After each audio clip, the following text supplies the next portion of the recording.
नमस्कार, हिंदी साधन चैनल में आप सभी का एक बार फिर से हार्दिक स्वागत है।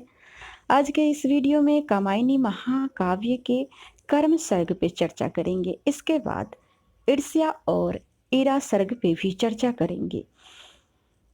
हमने कामायनी महाकाव्य के कथा वस्तु को देख लिया है, जिसमें मानव के उद्भव और विकास के बारे में भी जाना है। इस महाकाव्य में मानव के उद्भव और विकास संबंधित तथ्यों को शामिल किया गया है। हमने कामायनी महाकाव्य के 6 सर्ग को भी देख लिया है।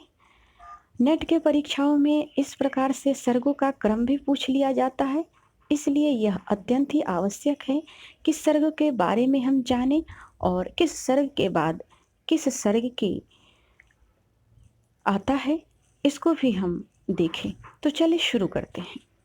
कर्म काम के प्रभाव के कारण कुछ आशा और अभिलाषा से मनु के हृदय में कर्म की प्रेरणा उद्दीप्त हुई। गत जीवन के यज्ञिक संस्कार जागृत हुए। वे चाहते थे सोम रस का पान, भोग और जीवन में नूतन उत्साह संचारित हो। एक दिन आकुली और किलात नामक 2 असुर जो प्रलय में बच गए थे, संयोग से उधर आ निकले। श्रद्धा के पशु को देखकर आकुली का मन मांस भक्षण के लिए ललचाने लगा, परंतु यह असंभव था। किलात उसे मनु के पास ले गए। मनु यज्ञ करना चाहते थे, पर पुरोहित का अभाव था। किलात और आकुली जैसे असुर पुरोहितों के जाल में पड़कर मनु के मन में स्थित हीन देव संस्कार पुनः जागृत हो जाते हैं। यज्ञ का अनुष्ठान करना, पशु बलि चढ़ाना और सोम रस पान करना उसे भाने लगता है। मनु को लगता है जैसे एक नई स्मृति आएगी, उत्सव होगा और श्रद्धा को भी विशेष कौतूहल होगा। यज्ञ में पशु की हत्या से श्रद्धा को बड़ा दुख हुआ। जब उसके बाल पशु की बलि दे दी गई, तब वह गुफा में चली गई। रात्रि में सैया पर पड़ी पड़ी संसार की निष्ठुरता, सुख और दुख पर विचार करती रही। मनु अपने सुख को सब कुछ मानने लगा था। श्रद्धा गहरी निद्रा में मग्न थी। वे उसके पास गए, उसे सहलाने लगा और कहने लगा कि यह तुम्हारी कैसी माया है। जिसे मैंने स्वर्ग बनाया है, उसे यूं ही विफल न करो। यह सोमरस अधरों को लगाओ और मस्ती में झूलो। श्रद्धा ने कहा, आज तुम भाव में बहकर कह रहे हो, कल इसमें क्या परिवर्तन नहीं होगा? कल भी किसी के साथ यज्ञ रचोगे, पशु बलि दी जाएगी। यह कैसे निर्दयता है, प्रपंच है। हे मनु, सभी को जीने का अधिकार है। मनु ने कहा, श्रद्धा, हमारा अपना सुख भी बहुमूल्य है। 2 दिन के जीवन के सुख का उपभोग तो सर्वस्व है। इसी क्षणिक जीवन में मिलने वाला सुख तो तुम तुच्छ कहती हो। श्रद्धा ने कहा, दूसरे प्राणियों के प्रति भी हमारा कर्तव्य है। मानवता का मूल अंग है अहिंसा, स्वार्थ, त्याग और सेवा कर्म। इस प्रकार श्रद्धा का हृदय भी मधुर मादुकता से भर जाता है। मनु ने उसकी दुर्बलता को पहचाना और कहा, इससे आगे तुम जैसा कहोगी वैसा ही करूँगा। सोमरस आगे बढ़ा दिया। श्रद्धा लज्जामन हो गई और दोनों आलिंगन फांस में आबद्ध हो गए। अगला सर्ग है ईर्ष्या। श्रद्धा ने क्षणिक आवेश में आकर आत्मसमर्पण कर दिया। मनु ने श्रद्धा को प्राप्त कर लेने के बाद उसके लिए उसमें अब कोई लीनता नहीं रही। अब वे कुछ और प्राप्त करना चाहते थे। श्रद्धा का मुख गर्व के कारण पीला पड़ गया था। वह एकांकी बैठी तकली पर ऊन काट रही थी। मनु के मन में बार बार नवीन लालसा जन्म लेती है, लेकिन तब तक शांत हो जाती है। उन्हें यह जीवन बंदी जैसा लगने लगा।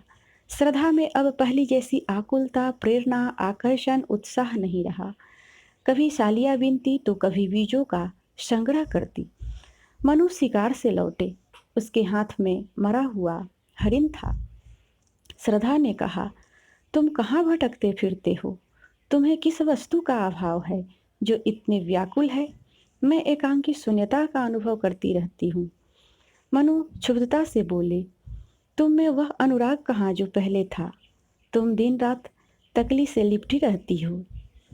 मैं पशु का मांस और वस्त्र ला देता हूँ, तब फिर यह प्रार्थना और अन्न के लिए प्रयत्न कैसा? श्रद्धा बोली, स्वार्थ के लिए पशु हिस्सा मुझे स्वीकार नहीं।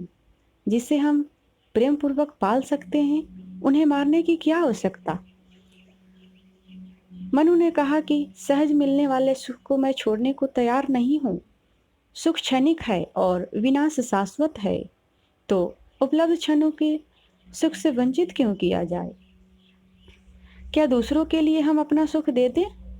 मैं तुम्हारी आंखों में केवल मेरा अपना ही चित्र देखना चाहता हूँ।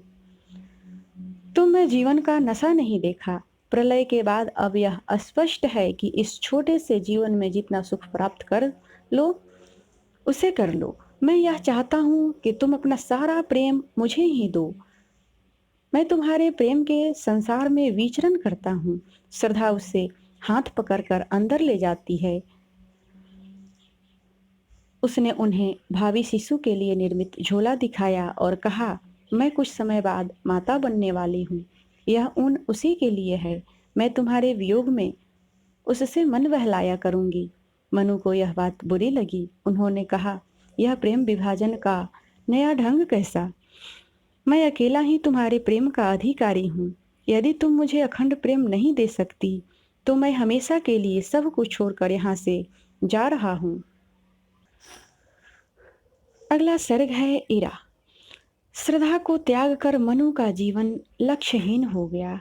घूमते घूमते मनु उजरे हुए सारस्वत प्रदेश में पहुंचे। वहां विश्राम करते हुए मनु जीवन के संबंध में विचार करने लगी कि संसार क्या है, इसमें मनुष्य का जीवन क्या है। मनुष्य को कर्मठ होना चाहिए कि अकर्मण्य? मनुष्य स्वयं भी भयभीत रहता है और संसार को भी भयभीत करता रहता है। मनुष्य प्रति क्षण जहाँ निर्माण में लीन है, वहीं वह नाश में तत्पर है। मनुष्य कटुता के बीज बो रहा है। मेरे लिए हिमालय प्रेरणादायक नहीं, सूरज ही मेरे लिए आदर्श है। मैंने कभी किसी पर दया नहीं की, श्रद्धा की ममता को तोड़ा और सदा स्वार्थ में लीन रहा। मैं सबको कष्ट ही देता आया हूँ, परंतु किसी को प्रसन्न नहीं कर सका। इसी के परिणाम स्वरूप मैं कभी सफलता का मुंह न देख सका। मनुदेवों और असुरों के संघर्ष का स्मरण करते हैं। देवता यह समझते हैं कि हम ही संसार के स्वामी हैं, हम ही बुद्ध है। अब हमें किसी के आश्रय की आवश्यकता नहीं। हम में अपार और अनंत शक्ति है। उधर असुर देह का सुख भी सबसे बड़ा सुख मानते हैं। वे मनुष्य की उपासना में लीन रहते थे। सुर असुर में जो संघर्ष हुआ, वही संघर्ष मनु के हृदय में हो रहा है। उसी के साथ उन्हें श्रद्धा की स्मृति हो आई।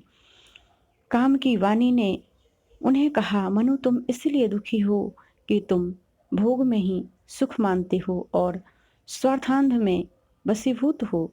तुम सदैव द्वेष, कलह, स्वार्थपरकता और निराशा से अभिभूत रहोगे। कला प्रेमी न रहकर सतत संघर्ष में लीन रहेंगे तथा अज्ञान और अंधकार से सदा सुख के भाजन बनोगे। मनु ने जब यह सुना तो बड़े दुखी हुए और कुछ क्षणों बाद उन्होंने एक बाला को देखा। परिचय से ज्ञात हुआ कि वह उस प्रदेश की महारानी थी। उसका नाम इरा था। उसके केस तर्क जाल के समान बिखरे हुए थे। इर ने उन्हें अपने आश्रय के लिए निमंत्रण दिया और समझाया कि यदि मनुष्य बुद्धि से काम ले तो वह अपने दुखों का विनाश कर सुख का भागी बन सकता है। यह उजरा हुआ सारस्वत प्रदेश ही देश है। मुझे किसी की सहायता चाहिए जिससे मैं अपने देश को पुनः बसाऊं। मनु ने इरा के निमंत्रण को स्वीकार कर लिया और उस दिन से ही नष्ट प्रायः सारस्वत प्रदेश के पुनर्निर्माण में लग गए। तो आज के वीडियो में इतना ही। अगले वीडियो में मिलते हैं। तब तक के लिए आप सभी को वीडियो देखने के लिए बहुत बहुत धन्यवाद।